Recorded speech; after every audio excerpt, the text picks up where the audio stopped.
Sejam bem-vindos ao nosso canal. Nós queremos pedir a todos vocês, se possível, se inscrevam no nosso canal e nos ajude a crescer. Também não esqueça de deixar ao final o seu like, se gostou ou não gostou do nosso estudo.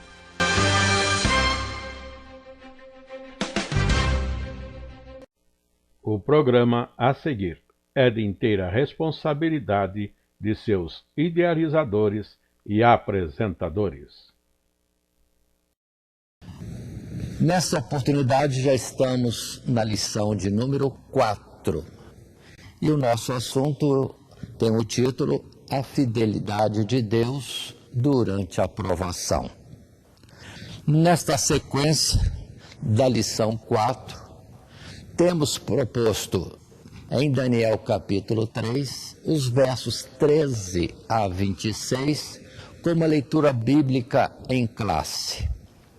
Mas também consideremos que temos o texto áureo no verso 28 desse mesmo capítulo, quando a palavra diz: falou Nabucodonosor e disse: bendito seja o Deus de Sadraque, Mesaque e Abednego, que enviou o seu anjo e livrou os seus servos que confiaram nele, pois não quiseram cumprir a palavra do rei, preferindo entregar os seus corpos para que não servissem nem adorassem a algum outro Deus senão ao seu Deus. E aí está a nossa lição, o nosso texto áureo, bem encaixado dentro do assunto do capítulo 3 de Daniel. Sim, quando vamos ver, entre vários títulos que poderiam ser propostos, esse título é a fidelidade de Deus durante a provação. E nessa lição 4, propomos o esboço com 3 subtítulos no nosso desenvolvimento da lição. O primeiro, a rebelião do rei contra Deus. Em sequência, a confiança dos jovens hebreus. E o último subtítulo, a fidelidade de Deus para com os seus. Na nossa sequência natural, consideremos nesse título que temos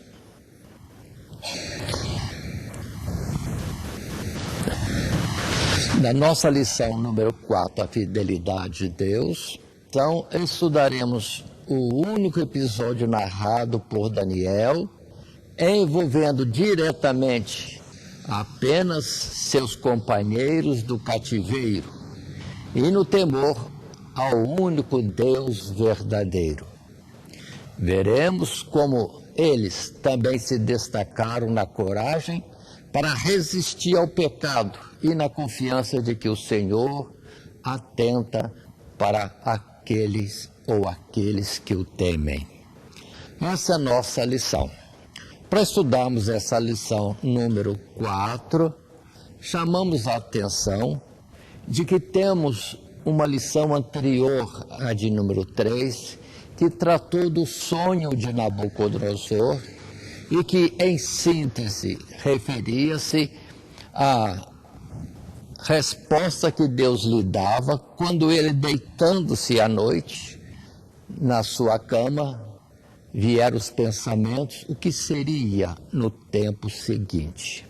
E Deus que lê os pensamentos, Deus que sabe tudo, respondeu a ele na estátua que ele viu, a estátua que tinha a cabeça de ouro, mas os demais membros iam tendo a mudança do material, porque peito e braço já eram de prata, também o ventre e coxa já eram de cobre, as pernas de ferro e os pés de barro, ainda que tinha alguma coisa de ferro. Mas ferro e barro não se unem. E o sentido daquela palavra anterior que temos é justamente Deus mostrando para ele os reinos que veriam e que seriam inferiores. E agora, nessa nossa lição, num subtítulo, primeiro, a rebelião do rei contra Deus, ele manda construir uma imensa, enorme estátua, toda agora de ouro.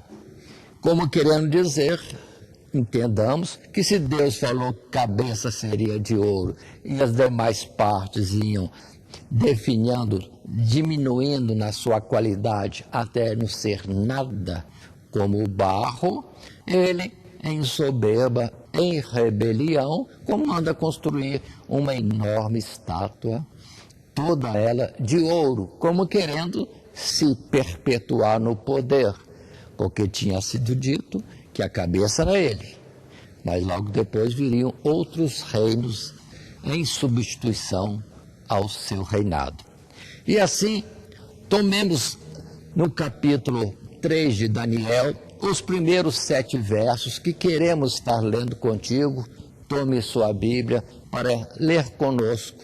E nesse espírito ligado a Deus, de atenção, de cuidado, porque estamos agora entrando na lição do capítulo 3 e precisamos da misericórdia de Deus, da graça de Deus, nos dando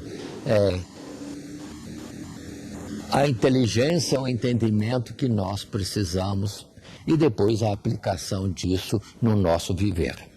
Portanto, os 7 primeiros versos, ainda no início desta lição, dizem: o rei Nabucodonosor fez uma estátua de ouro cuja altura era de 60 côvados e a sua largura de 6 côvados.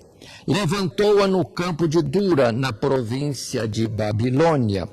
E o rei Nabucodonosor mandou ajuntar os sátrapas, os prefeitos, os presidentes, os juízes, os tesoureiros, os conselheiros, os oficiais e todos os governadores das províncias, para que viessem à consagração da estátua que o rei Nabucodonosor tinha levantado. Então se ajuntaram os sátrapas, os prefeitos, os presidentes, os juízes, os tesoureiros, os conselheiros, os oficiais e todos os governadores das províncias para a consagração da estátua que o rei Nabucodonosor tinha levantado. E estavam em pé diante da estátua que Nabucodonosor tinha levantado. E o arauto apregoava em alta voz: ordena-se a vós, ó povos, nações e gente de todas as línguas, quando ouvirdes o som da buzina, do pífaro e da harpa, da sambuca, do saltério, da gaita de foles e de toda sorte de músicas, vos prostrareis e adorareis a imagem de ouro que o rei Nabucodonosor tem levantado. E qualquer que se não prostrar e não a adorar, será na mesma hora lançado dentro do forno de fogo ardente. Portanto, no mesmo instante em que todos os povos ouviram o som da buzina, do pífaro, da harpa, da sambuca, do saltério e de toda sorte de música, se prostraram todos os povos, nações e línguas, e adoraram a estátua de ouro que o rei Nabucodonosor tinha levantado. Aí está o início do nosso assunto. Ou seja, voltando ao capítulo 2 que já estudamos, Nabucodonosor recebeu de Deus uma revelação. Os reinos virão em sequência ao seu reino, e serão reinos inferiores ao seu, até um tempo em que o governo no mundo será medíocre como barro e está destinado a ser destruído. Mas ele, nesta soberba rebeldia contra Deus, fez uma estátua toda de ouro. E observem, uma estátua de 27 metros. Um poste de luz tem normalmente 7 metros, 8 que seja, não chega a tanto.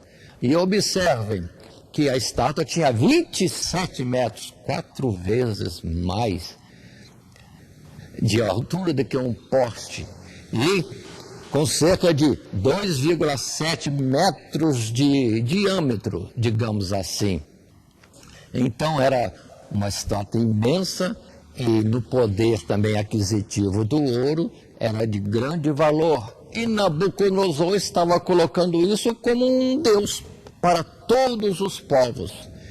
E dentro das palavras colocadas, ele chamou todos os funcionários, digamos assim, do seu império, de todas as nações, povos e línguas, para estarem ali. Ou seja, imposição de uma idolatria para o mundo todo.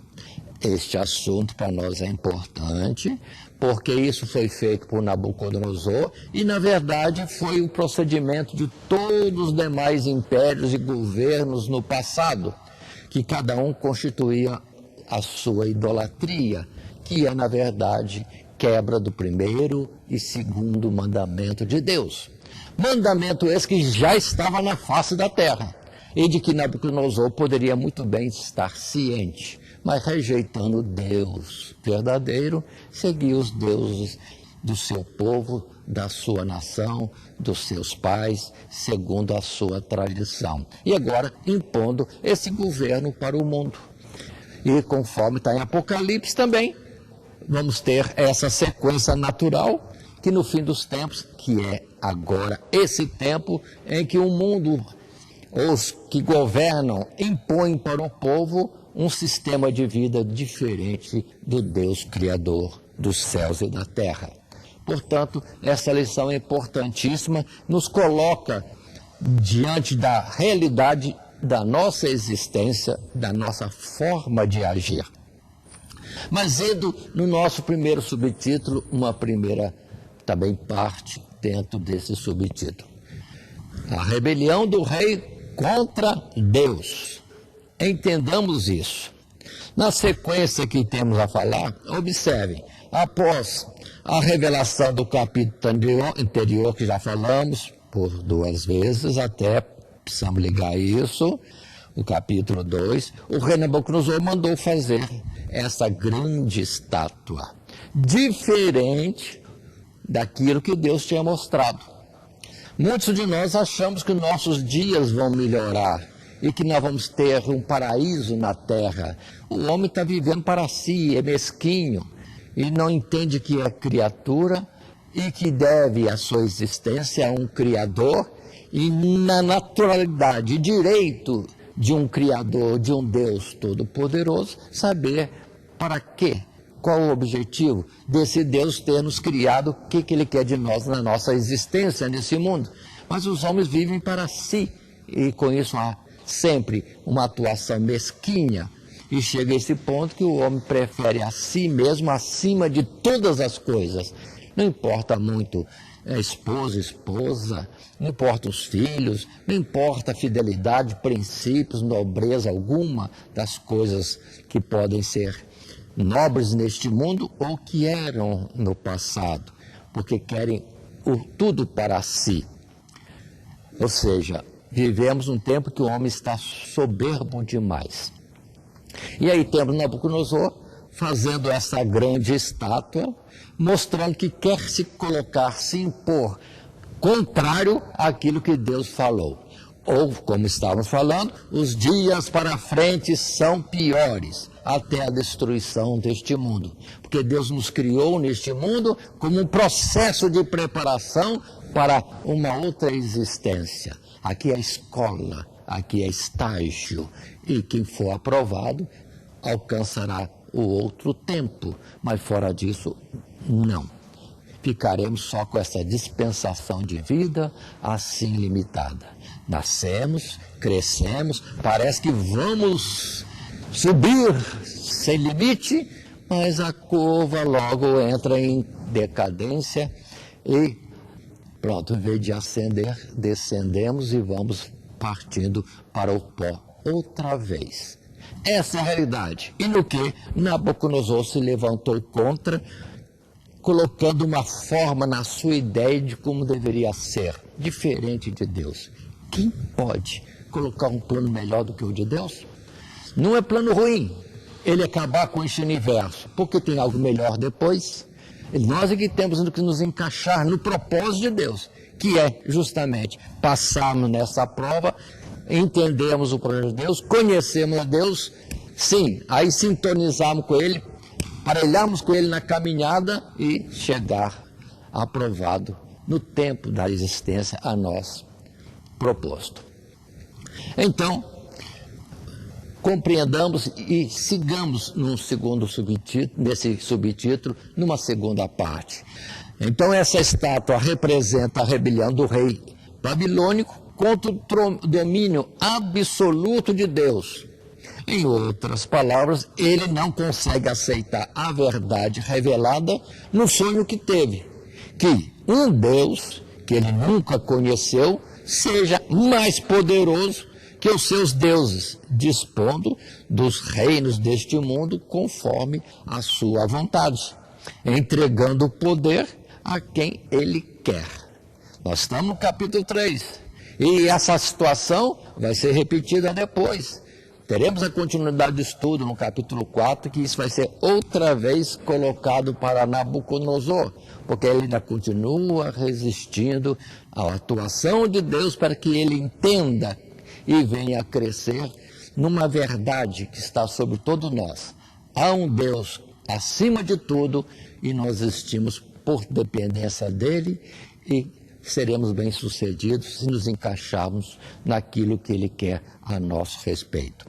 Mas, por Daniel, foi revelado que havia um Deus que permanecia o mesmo e que ele mesmo erguia o seu próprio reino, único, universal e eterno.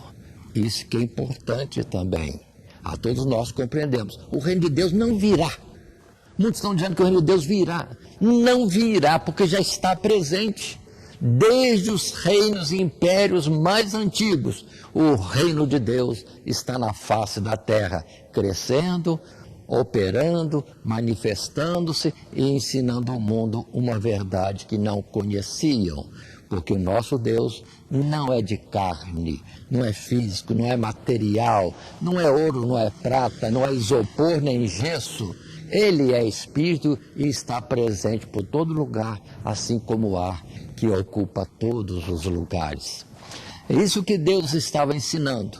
Por isso que se revelou no capítulo anterior que o reino de Deus já estava na face da terra e ia crescendo. Ou, desde quando existe o reino de Deus? Sempre. Porque todas as coisas pertencem a Deus e, sobretudo, Ele governa.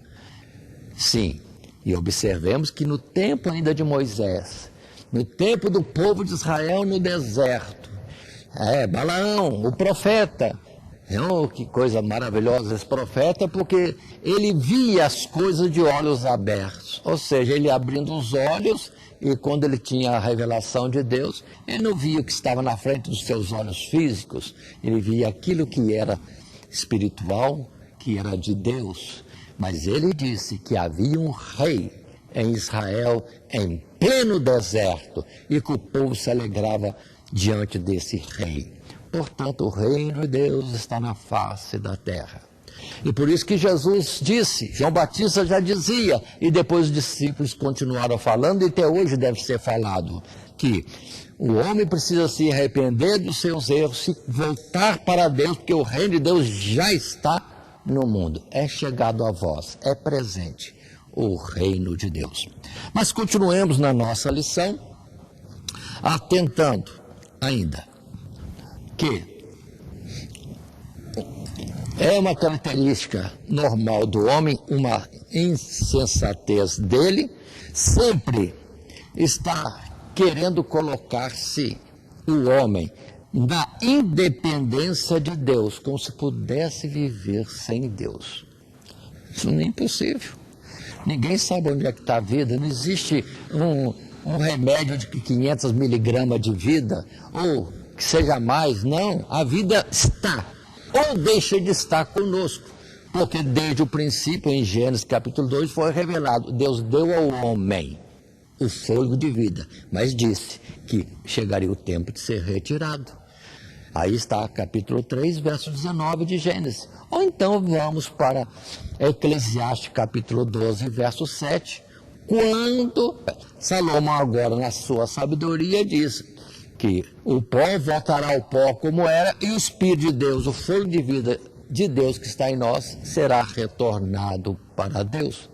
Pelo que ainda Salomão dizia no primeiro verso desse capítulo 12: lembra-te do teu Criador, enquanto é tempo, enquanto tem vida, enquanto pode se associar com Ele, se ajustar e caminhar junto com Deus, Criador de todas as coisas, Senhor da nossa vida e que tem um propósito maior à frente. Mas, continuando a nossa lição, observemos na sequência normal, verso 8 a 13, do capítulo 3 de Daniel, e lemos, e te convidamos para ler também.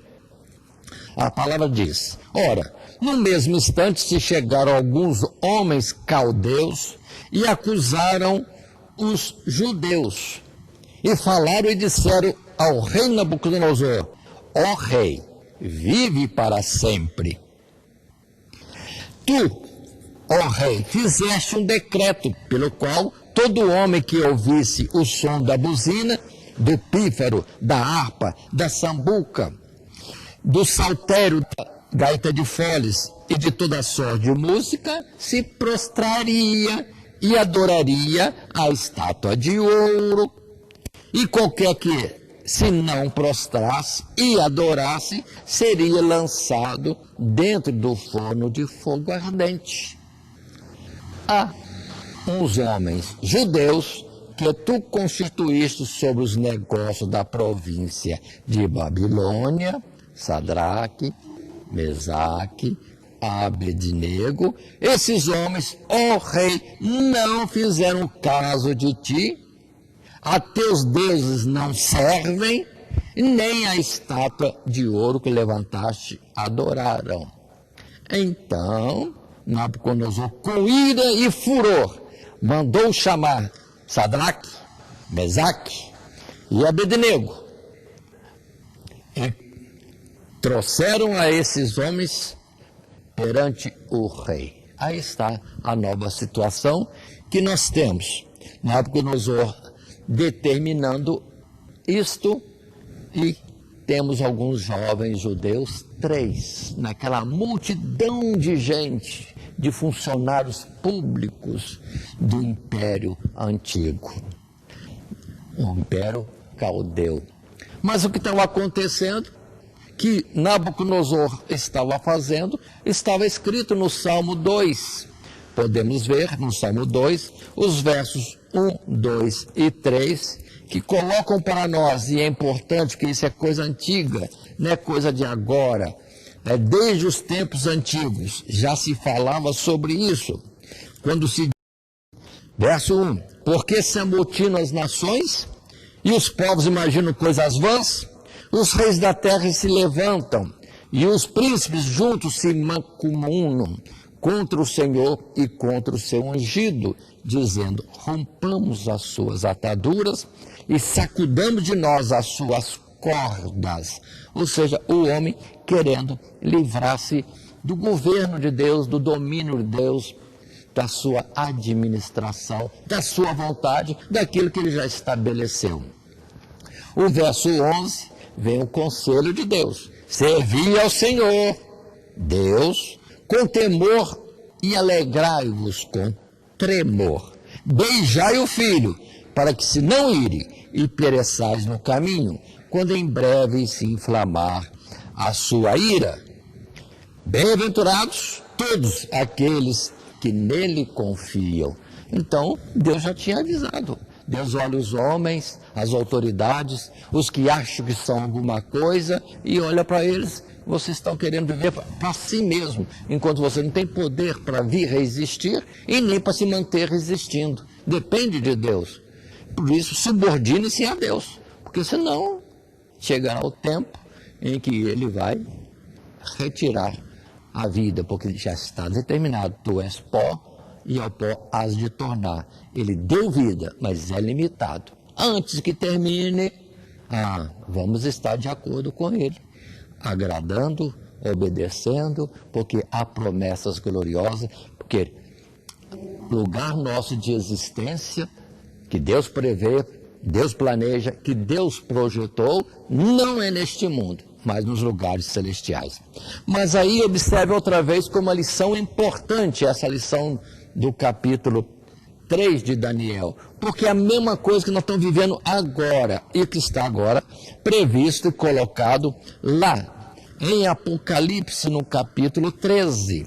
Vos convido para abrir também Apocalipse, no capítulo 13, quando na revelação das últimas coisas se fala que haveria um domínio, um governo sobre o mundo, e que Deus chama de, na estátua anterior, capítulo 2 de Daniel, barro. Mas lá em Apocalipse fala fera, ou seja, é uma coisa que não tem raciocínio, não tem inteligência.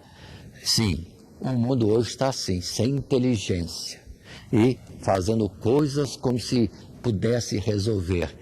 E não percebe que nessa pandemia está provado que eles não conseguem nada, e Deus só mandou um vírus, permitiu um vírus atuar. Mas as últimas notícias me preocupam. Me preocupam e ao mesmo tempo me deixam alegre. Por quê? Porque está escrito, quando disserem agora há paz e segurança, virá repentina destruição. E nós estamos vendo que os governos estão aí combinando, vamos fazer uma paz mundial, vamos estar em paz agora, vamos acabar com os atritos, vamos nos unir, porque a questão agora é comum para todos. Ou seja, eles se reúnem para resolver as suas questões do seu jeito, para o seu objetivo, e ninguém olha para Deus. A palavra é essa, lembrai-vos do Criador, antes que, portanto, digo aos que nos ouvem, que nos acompanhem, está perto o fim deste mundo. Porque a oposição a Deus é declarada. E está chegando o tempo desta palavra. Quando disserem agora a paz e segurança, aí sim virá repentina destruição. Aí vemos, começando pela França, Estados Unidos, a Inglaterra, estão chamando também a Rússia para entrar nesse pacto de uma paz mundial. Que bom. Só que o homem é mau, o homem é falso. E Deus já viu isso e já disse, quando disserem que há paz e segurança, haverá repentina destruição. Precisamos estar atentos a isso. Mas Apocalipse capítulo 13, verso 4 diz, e adorar o dragão que deu o poder, ou seu poder, e adoraram a besta, dizendo, quem é semelhante à besta, quem poderá batalhar contra ela? E foi-lhe dado uma boca para proferir grandes coisas e blasfêmias, e deu-se-lhe poder para continuar por 42 meses. O tempo está se abreviando. Muito bem. Ou seja, o que está havendo no mundo é isso. Há um sistema funcionando e que está determinando a todos para estarem juntos e adorarem esta besta. Lá foi uma estátua de ouro e agora é um sistema que para Deus é algo sem inteligência. É a criatura barro querendo governar o universo como se tivesse capacidade para isso.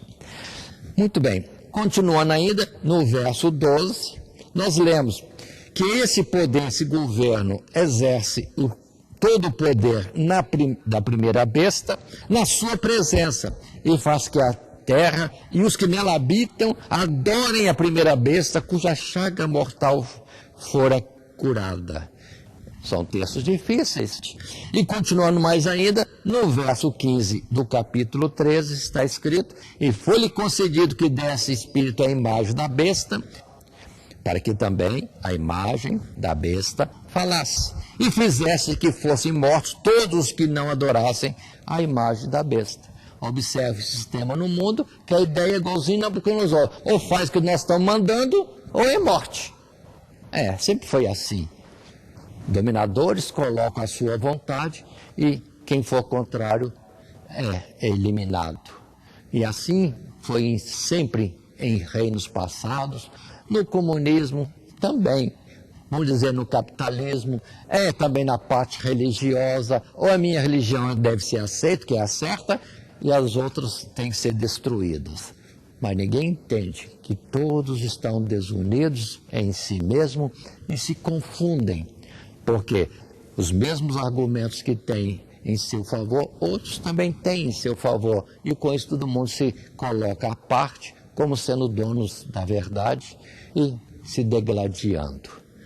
Há falta de paz na terra.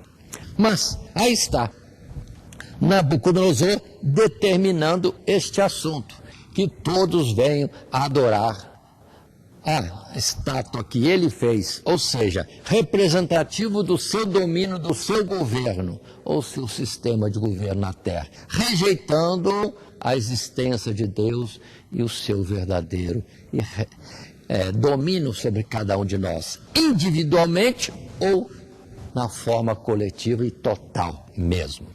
Mas vejamos nessa colocação agora de um segundo subtítulo, a confiança dos jovens hebreus. Iniciemos esse novo texto, que é do verso 14 a 23, lendo apenas o verso 14 e 15. E assim, acompanhe-me, porque leio. Falou Nabucodonosor e lhes disse, verso 14, é de propósito, ó Sadraque, Mesaque e Abednego, que vós não servis os meus deuses, nem adorais a estátua de ouro que levantei? Agora, pois, se estáis prontos, quando ouvirdes o som da buzina, do pífaro, da cítara, da harpa, do saltério, da gaita de foles e de toda sorte de música, para vos prostrares e adorardes a estátua que fiz, bom é. Mas se a não adorardes, sereis lançados na mesma hora dentro do forno de fogo ardente. E quem é o Deus que vos poderá livrar das minhas mãos? Aí está a imposição feita por Nabucodonosor àqueles 3 jovens. 3 judeus, que já tinham no capítulo 1, no capítulo 2, mostrado fidelidade a Deus, também fidelidade ao próprio rei Nabucodonosor, ajudando no império de muitas formas e até na solução do enigma, do mistério, do sonho que ele, Nabucodonosor, ele mesmo tinha tido. E agora estão aqui sentenciados à morte, se não se prostrar diante de um ídolo. Agora tentemos bem, são 3 judeus, eles têm o mandamento de Deus, e eles estão agora cumprindo aquilo que Deus tinha dito, não terás outros deuses diante de mim, não farás para ti imagens de escultura, não te prostrarás diante delas, e nem as servirás. Essa é a ordem de Deus. E como é que estamos no nosso cristianismo? Pois é, erramos fazendo, erramos servindo, erramos nos prostrando e criamos palavras falsas para nos iludir a nós mesmos. Não é adoração, é veneração. Mas está escrito, só o Senhor teu Deus servirás e só a Ele adorarás. Portanto, erramos e queremos insistir dizendo que estamos certos. Mas esses 3 sabiam e preferiram obedecer a Deus com risco da sua própria vida. Abra um parênteses. Pergunta que muitos fazem. E Daniel? Daniel estava ali, se prostrou? Esteja atento. Se Daniel estivesse ali, não ia prostrar também. Agora, já vejamos isto no estudo do livro de Daniel. Vocês vão observar sempre, Daniel nunca está presente nas grandes comemorações do império, sempre é ausente, sempre. E há questões e tem que correr atrás dele, Daniel, onde está Daniel, onde está Daniel, para que ele venha e tenha uma atuação em socorro da necessidade do momento. Portanto, não pense que Daniel se prostrou, não. Não pense nisso. Entendo, ele nunca está presente nessas reuniões. Ele sempre está à mercê de Deus e sempre percebe que ele não está presente, e nisso Deus é glorificado quando ele chega e anuncia o Deus que tem a solução para os governos desta terra, para o império, no caso de Nabucodonosor, Império Babilônico. Mas continuemos então nesse segundo subtítulo, a confiança dos jovens hebreus. E aí está para nós. Temos Ananias, Misael, Azarias, que são seus verdadeiros nomes, sendo denunciados por não adorarem os deuses, ou aos deuses de Nabucodonosor, nem a sua estátua de ouro, o que desperta o furor do rei. Sempre existe isso em posições aos verdadeiros cristãos, aos sinceros, para que venham fazer algo que é contra a vontade de Deus, contra os seus mandamentos, e se iram. É a normalidade do mundo. Foi no passado, iniciando lá, com Caim e Abel. Caim se irando contra Abel, por que razão? Não tinha nada uma coisa com outra. Mas é aquilo, quem se dedica às coisas de Deus, são rejeitados nesse mundo, perseguidos. É o que Jesus chegou a dizer, que o mundo nos aborrece. E, em outro lugar, veio o alerta: ai de vós, quando o mundo vos bendisser. Porque o mundo tem a tendência a afastar-se de Deus, pelo que aqueles que não se afastam de Deus como a normalidade, são tidos como preconceituosos. Mas não é nada disso, não é preconceito, não. É um princípio e uma obediência a Deus. Quem quer se afastar, que se afaste. Quem quer ser contra Deus, que seja. Não é caso de outros terem que ser como ele. Mas continuemos. Por isso também vem a ordem expressa de Nabucodonosor e outra vez uma soberba enorme, quando ele diz: mas se não adorardes, sereis lançados na mesma hora dentro da fornalha de fogo ardente. E quem é o Deus que vos poderá livrar das minhas mãos? Quem é o Deus que vos poderá livrar das minhas mãos? Ou seja, na verdade existe um único Deus. Outro Deus que os outros dizem que seja, não existe, é falsidade. Nenhum deles vai livrar, nem estátua de ouro, e nem de prata, e nem de cobre, nem de ferro, nem de bronze, nem de gesso, nem de isopor, e nem de plástico, a nossa modernidade. Nada disso tem poder. Há um Deus verdadeiro, mas ele, colocando genericamente, ele incluiu o próprio Deus, soberba total e contra Deus. Aí está. Certamente, se observarmos dentro das Sagradas Escrituras, é uma normalidade dos homens de se oporem, dos grandes, dos poderosos, dos soberbos, de acharem que eles são tudo e os outros não são nada. E é uma tendência normal daqueles que têm autoridade sobre outros, têm domínio, têm algum tipo de poder, influência, até pela autoridade concedida, acharem que são maiores que os outros. Mas às vezes nessa exaltação querem ser igual a Deus ou até mais que Deus. É o caso de Nabucodonosor. Mas observemos no passado, já temos isso como modelo para nós, falando de um tempo, lá no tempo de Moisés e o faraó do tempo de Moisés. Êxodo capítulo 5, verso 1, por exemplo, quando se diz: e depois foram Moisés e Arão e disseram a faraó: assim diz o Senhor Deus de Israel, deixai ir o meu povo, para que me celebre uma festa no deserto. Mas faraó disse desta forma: quem é o Senhor Deus, cuja voz ouvirei, para deixar ir Israel? Não conheço. Não conheço este Senhor Deus. e nem tampouco deixarei ir Israel. Muito bem. Deus fala como o Senhor dominador de todo o universo, e o homem que se acha grande demais no seu pequeno poder que possui, afronta Deus. Então, observe em Êxodo, a partir do capítulo 5, que Deus começa então a pesar a mão sobre a terra do Egito, sobre o próprio faraó, para ele saber quem é o Deus verdadeiro, que não são os deuses do Egito. Aquilo que o Egito tinha como seus deuses não são nada, e todos eles caem em ridículo, porque sobre aquilo que os homens achavam que os seus deuses tinham poder, o Deus de Israel operava grandemente. E assim, Faraó é censurado muitas vezes.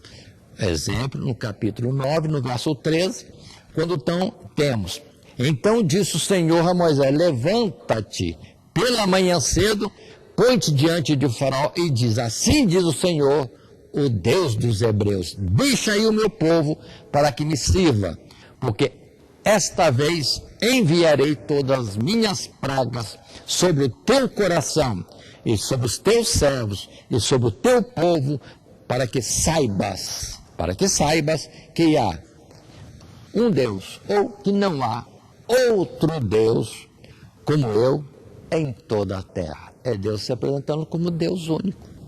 E Deus, de fato, fere a terra, porque no verso 23 é dado ordem, e Moisés estende a sua vara, o seu cajado para o céu, e o Senhor, então, deu trovões e saraiva e fogo que corria pela terra. E o Senhor Deus fez chover saraiva sobre a terra do Egito, e havia saraiva e fogo misturado entre a saraiva muito grave, qual nunca houve em toda a terra do Egito, desde que veio ser uma nação. Ou seja, Deus começa a ferir a terra do Egito. Quem sou eu? Você não conhece? Não vai obedecer? Então Deus começa a agir para se apresentar e mostrar um pouco da sua capacidade, do seu poder.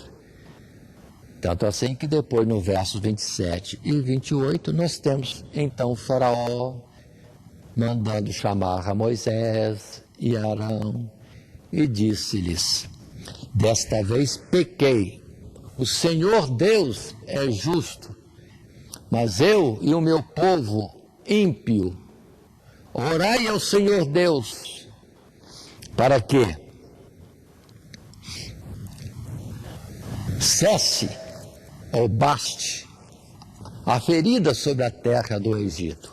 E este é o verso que temos de número 28, que diz para nós, lá em Êxodo, no capítulo 9, desta forma. E Deus, então, é suplicado, recebe o clamor de Faraó para que cesse tudo aquilo. E o verso 28 diz, o próprio Faraó, orai ao Senhor Deus, pois que basta, para que não haja mais trovões de Deus, nem saraiva, eu vos deixarei ir, e não ficareis mais aqui. Agora ele concorda deixar o povo de Israel sair. Mas é coisa do momento, porque daqui a pouco ele esquece e recua e endurece de novo o coração e não permite ao povo de Israel se deslocar como Deus tinha determinado. É meu povo e eu quero esse meu povo no deserto, me celebrando uma festa. Era Deus retornando para estar perto do seu povo. Mas continuando mais um pouquinho, se observarmos, e deixo para a sua leitura, é em 2 Reis, capítulo 18, e depois no capítulo 19, a história do império da Assíria. Também nos tempos da Assíria aconteceu no reinado de Ezequias que vieram os assírios, cercaram Jerusalém e clamaram para o povo e para o rei de Jerusalém: qual é o Deus que pode livrar vocês da minha mão? Entregue-se ao rei da Assíria. Ou seja, a mesma blasfêmia. Quem é o Deus que pode livrar vocês? E foi o fato que Deus mostrou e disse: nenhuma flecha cairá nesta cidade, e quanto ao rei, vai voltar para sua terra e lá morrerá diante dos seus deuses. Ou seja, Deus que não são deuses, das suas imagens de escultura. E isso deixa para vocês lerem no capítulo 18 e capítulo 19 do segundo livro de Reis, nas Sagradas Escrituras. Continuemos e avancemos para uma observação, uma segunda, no segundo subtítulo, a confiança dos jovens hebreus. E, para tanto, vamos estar vendo os versos 16, 17 e 18 desse capítulo 3 de Daniel. 16. Responderam Sadraque, Mesaque e Abednego e disseram ao rei Nabucodonosor: não necessitamos de te responder sobre este negócio. Eis que o nosso Deus, a quem nós servimos, é que nos pode livrar.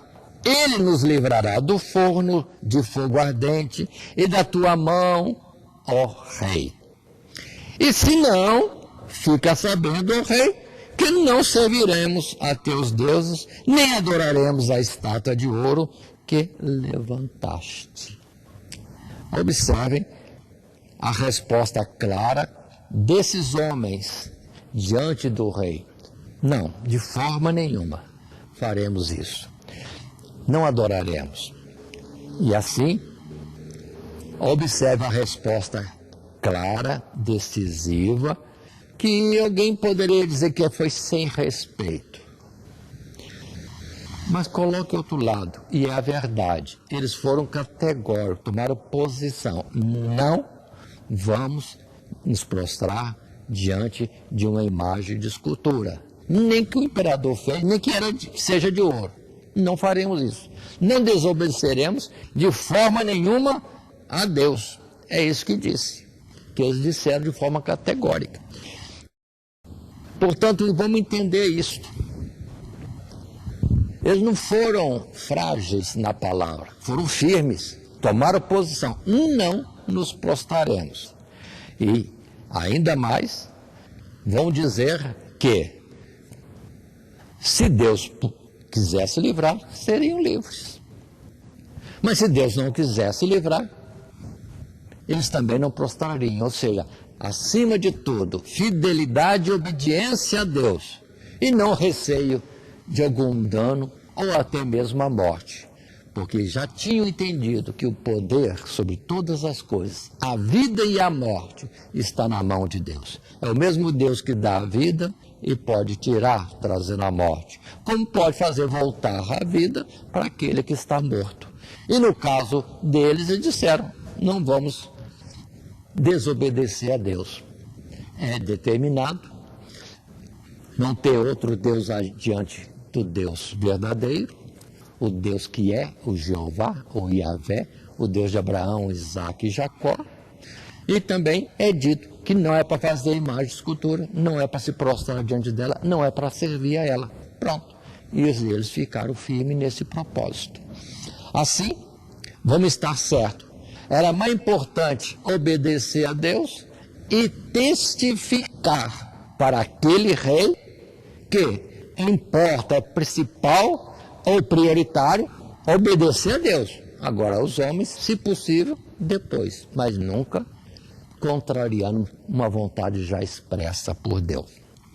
Nessa sequência do assunto, podemos ler também os versos 19 a 23.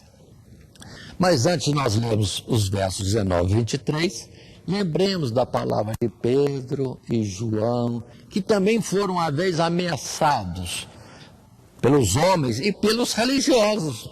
E observa, religiosos do tempo de Jesus, religiosos em Jerusalém, religiosos que trabalhavam no templo de Deus, numa, digamos assim, liturgia determinada por Deus, mas o coração deles estava fora da vontade de Deus, porque querem proibir Pedro e João de anunciar Jesus Cristo, o Senhor, sobre toda a face da terra, e isso por ordem de Deus. Porém, Pedro responde desse jeito, bem firme. Não é desrespeito, é firmeza. Porém, respondendo Pedro e os apóstolos disseram: mais importa obedecer a Deus do que aos homens. Mas voltando ao nosso propósito, no verso 16, nos versos 19 a 23, leiamos juntos, em Daniel capítulo 3. Então Nabucodonosor se encheu de furor e se mudou o aspecto do seu semblante contra Sadraque, Mesaque e Abednego. Falou e ordenou que o forno se aquecesse 7 vezes mais do que se costumava aquecer. E ordenou aos homens mais fortes que estavam no seu exército que atassem a Sadraque, Mesaque e Abednego para os lançarem no forno de fogo ardente. Então aqueles homens foram atados com as suas capas, os seus calções, os chapéus e as suas vestes, e foram lançados dentro do forno de fogo ardente. Atenção para o verso 22. E porque a palavra do rei apertava e o forno estava sobremaneira quente, a chama do fogo matou aqueles homens que levantaram a Sadraque, Mesaque e Abednego. Ou seja, os soldados mais fortes do exército de Nabucodonosor morreram na proximidade do forno. Verso 23 vai dizer: e esses 3 homens, Sadraque e Mesaque e Abednego, caíram atados dentro do forno do fogo ardente. Aí está, não pouparam as suas próprias vidas, não tiveram cuidado consigo mesmo, mas antes a renunciar à própria existência para obedecerem a Deus, no aspecto sério que hoje muitos não levam assim nesta seriedade. A idolatria, e que está tão presente entre nós. Mas continuemos mais um pouco na nossa lição. E agora o subtítulo 3, a fidelidade de Deus para com os seus. E é o que temos na narrativa do capítulo 3, nos versos 24 até o verso 30. Estejamos atentos para isto. Numa consideração primeira, os companheiros de Daniel foram lançados na fornalha de fogo. Temos falado isso. Certamente o foram.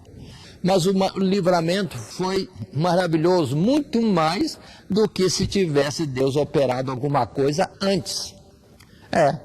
Deus deixou acontecer o mal que o homem queria fazer para depois começar a agir. Ou seja, Deus tem todo o poder. Ele pode livrar antes que o mal nos atinja, ou pode permitir que o mal venha sobre nós e depois esse mal seja desfeito ou não tenha poder nenhum. E a forma como tudo se resolveu é mais relevante para o tema de Daniel, pois é uma demonstração viva e palpável do controle e soberania de Deus sobre a história dos homens. Ou seja, Deus está presente. Deus não tem que sair correndo para atender alguém ou desesperadamente mandar um anjo sair rápido demais para socorrer alguém. Por isso está escrito, ele é um Deus sempre presente na hora da angústia. E em outro lugar, o Salmo 139, Davi alcançou essa experiência e diz: para onde estarei ou fugirei para estar longe da presença de Deus? Se eu escolher lugar alto, ele lá está. No profundo do mar, ele lá está. Se eu procurar escuridão, ele lá está. Não tem possibilidade do homem se afastar de Deus, porque Deus está dentro dele, no fôlego de vida que o concede, ou que o faz viver no presente. Essa é a realidade que temos que ter conosco, atentando, no caso desses jovens, que eles compreenderam isso. E, dentro daquilo que Jesus disse, quando falou aos discípulos e aos que o ouviam: digo-vos, amigos meus, não temais os que matam o corpo e depois não tem mais o que fazer. Mas eu vos mostrarei a quem deveis temer, Temei aquele que depois de matar tem poder para lançar no inferno. Sim, vos digo, a esse temei. Essa vida é passageira e para todos está determinado um dia final em que haverá a ressurreição dos mortos e o juízo de todos, vivos e mortos. Portanto, tudo isso passa. O importante é lá. E temos que estar preparados para aquele grande dia do juízo de Deus, ou como poderíamos dizer, a manifestação do julgamento de Deus. Que em Mateus capítulo 25 é colocado para nós quando Jesus disse que assentar-se-á julgando todos os povos. Os mortos vão sair das sepulturas e os vivos comparecer diante dele. E aí haverão colocar alguns para a direita, alguns para a esquerda, há uns dizendo vinde benditos, há outros dizendo ide. Portanto, entendamos, o precioso não é alcançar, ganhar este mundo. Quem quiser ganhar este mundo, perderá a sua vida. Mas quem, se necessário for, perder a sua vida por amor da vontade de Deus, ou por estar na sua vontade, andando nos seus princípios, terá a vida eterna depois. Portanto, esses jovens não foram loucos, entenderam, sabiam que obedecer a Deus é melhor do que tudo, mas conforme dizíamos, Deus operou de uma forma extraordinária, deixou ser lançado no fogo para depois livrá-los do fogo. E vamos ver mais lições em Daniel sobre isso. Mas, nessa continuidade, vamos ler os versos 24 e 25, que temos no texto da nossa lição. 24 diz: então o rei Nabucodonosor se espantou e se levantou depressa, falou e disse aos seus capitães: não lançamos nós 3 homens atados dentro do fogo? Responderam e disseram ao rei: é verdade, ó rei. E respondeu e disse o rei: eu, porém, vejo 4 homens soltos, que andam passeando dentro do fogo, e nada há de lesão neles. E o aspecto do quarto é semelhante ao filho dos deuses. Aí está. Portanto, observe, para assombro de Nabucodonosor, os jovens permaneciam intactos, dentro da fornalha, vivos, de pé, dentro do fogo, e com mais um companheiro lá, porque foram 3 lançados, agora temos 4. E, observe, como sinal divino, o rei pôde ver, junto deles, este 4º homem. Certamente um anjo de Deus enviado para executar o livramento de seus servos.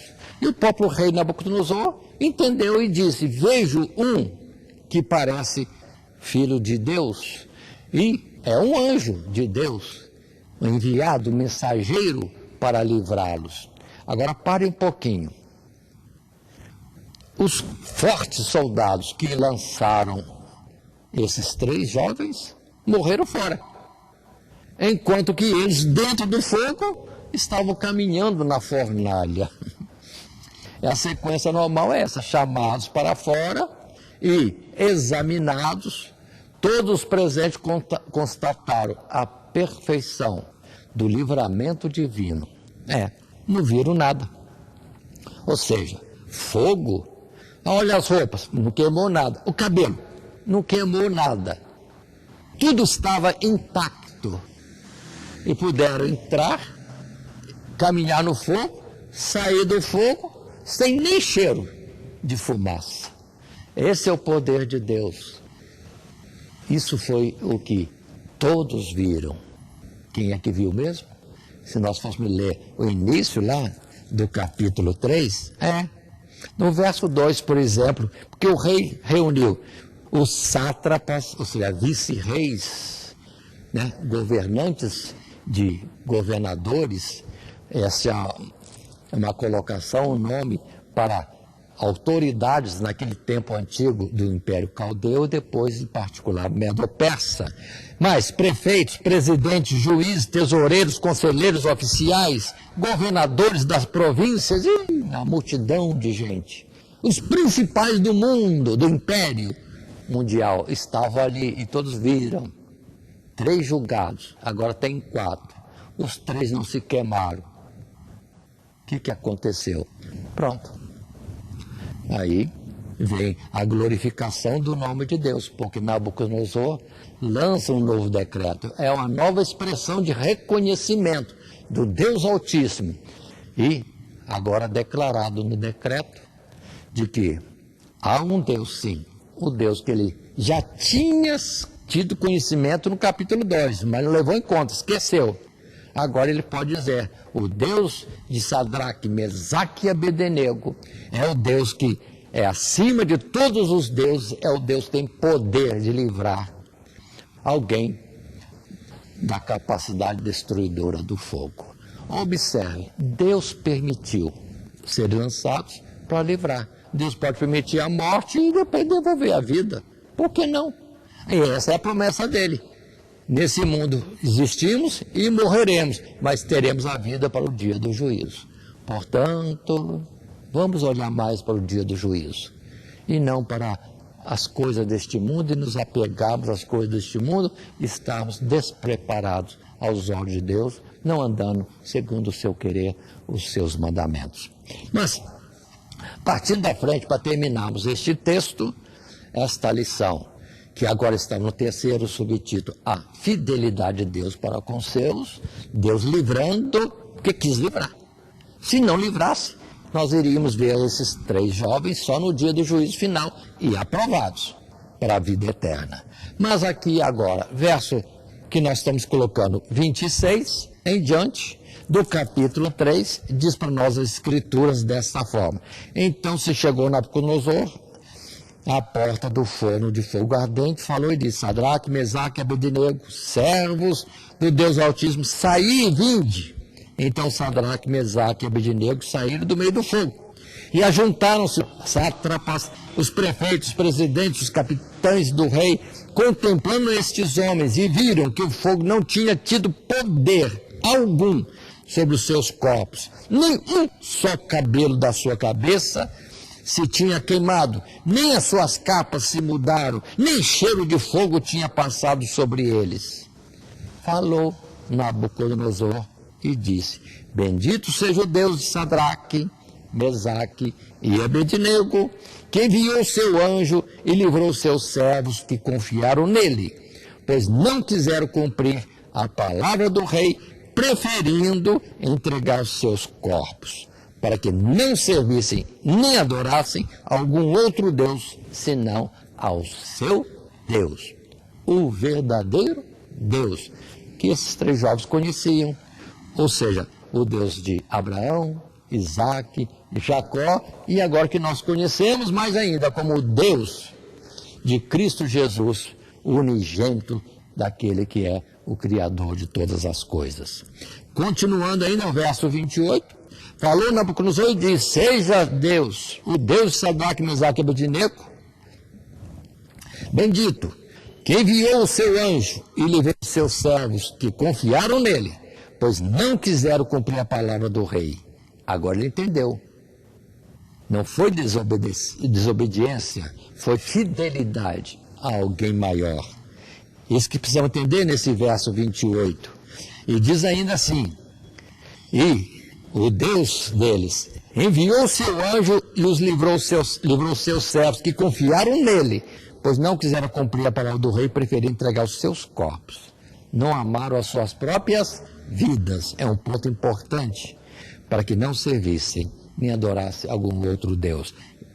Depois de repetir esse verso, 29, por mim, pois, diz Nabucodonosor, é feito um decreto pelo qual todo povo, nação e língua que disser blasfêmia contra o Deus de Sadraque, Mesaque e Abednego, seja despedaçado e as suas casas sejam feitas em um monturo, porquanto não há outro Deus que possa livrar como este.